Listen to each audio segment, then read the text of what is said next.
mes 50 ans de, allez, 40-45 de boulot, ça a servi à quoi? Si je mourais aujourd'hui, de quoi je serais fier? C'est une bonne question, ça. C'est pas combien de millions, ou combien de trucs, ou c'est ce que je suis allé dans tel club privé, ou dans le golf, machin, là.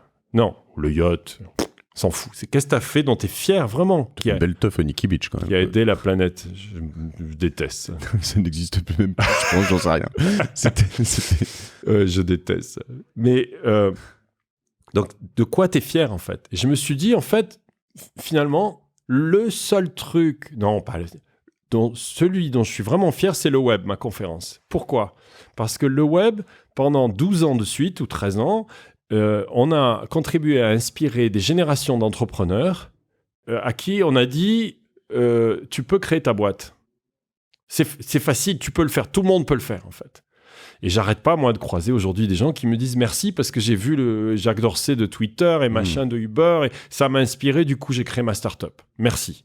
Et donc, en fait, moi, j'étais sur scène. Mon boulot, c'était de mettre les gens ensemble, c'est tout. J'adore faire ça. J'adore connecter les gens. Et pendant 12 ans avec le web, j'ai connecté les gens. On a commencé, on était 200. Comme Pawa, ça va être là, dans 4 semaines. 4 semaines, je sais pas, 300, 400, 150, je m'en fous à la limite. C'est ceux qui comprennent. C'est-à-dire, quand on a fait le web, c'était les blogueurs. On était 200 blogueurs, mais on avait 22 pays dans la salle. Et personne ne comprenait rien. Moi, en 2003, je parlais de blog et de podcast. Les gens disaient, mais qu'est-ce que c'est que ce truc? Ça ne m'intéresse pas du tout. Là, en fait, je suis revenu pour connecter. Je me suis dit, donc, je sais faire ça. Enfin, je sais faire ça. Ça aide.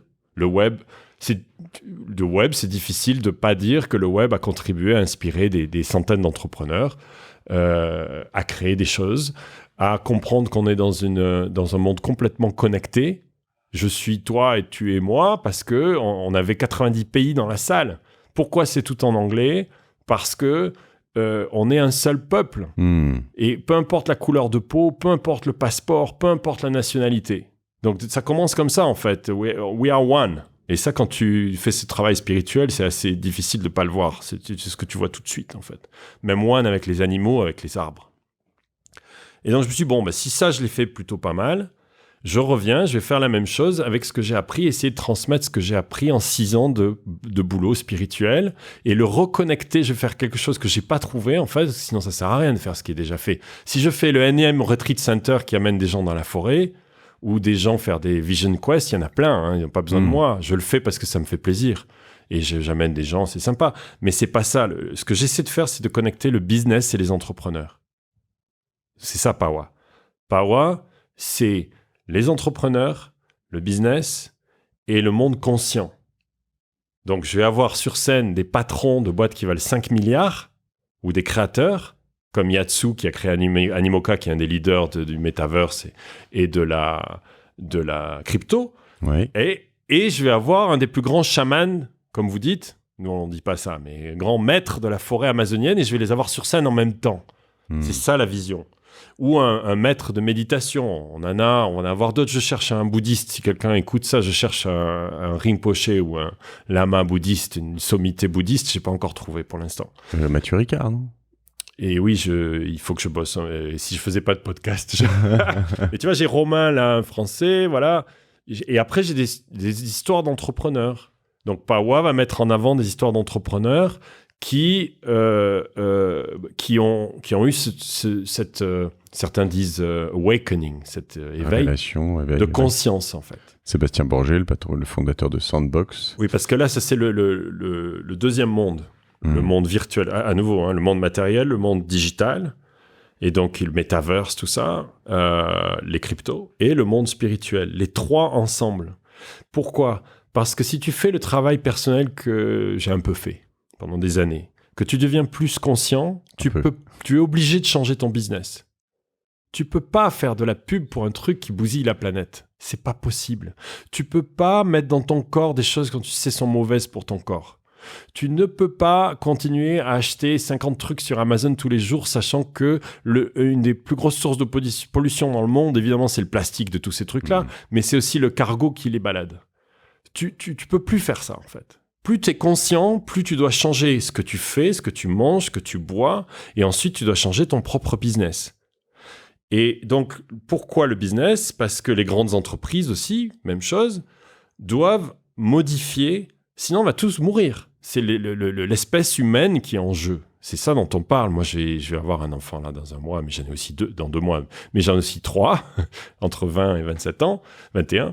Et je ne sais pas dans quel monde ils vont vivre dans 10 ou 20. Tu sais que la forêt, c'est 15 ans, là, le tipping point. Ils commencent déjà à penser qu'on pourrait ne plus du tout avoir de forêt amazonienne. Les océans, c'est 50% ou 60%, je ne sais plus, du corail qui a disparu dans les océans. Il faut voir Seaspiracy. Et c'est pour tout le monde peut dire on s'en fout, mais on s'en fout complètement. Sauf que c'est les 2 sources on respire grâce à l'océan et à la forêt. Donc on est en train de tout bousiller.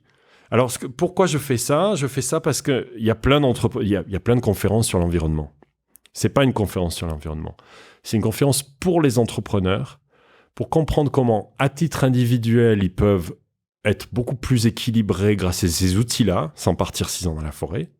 Donc, il va y avoir tous ces maîtres-là de méditation, avec tous les différents outils qui vont partager ce qu'on appelle les technologies anciennes, ancient technologies. Ils vont partager qu'est-ce qu'on peut faire avec son cerveau que personne ne comprend et qu'eux comprennent. Mais pourquoi ? Pour protéger la forêt, pour protéger la nature.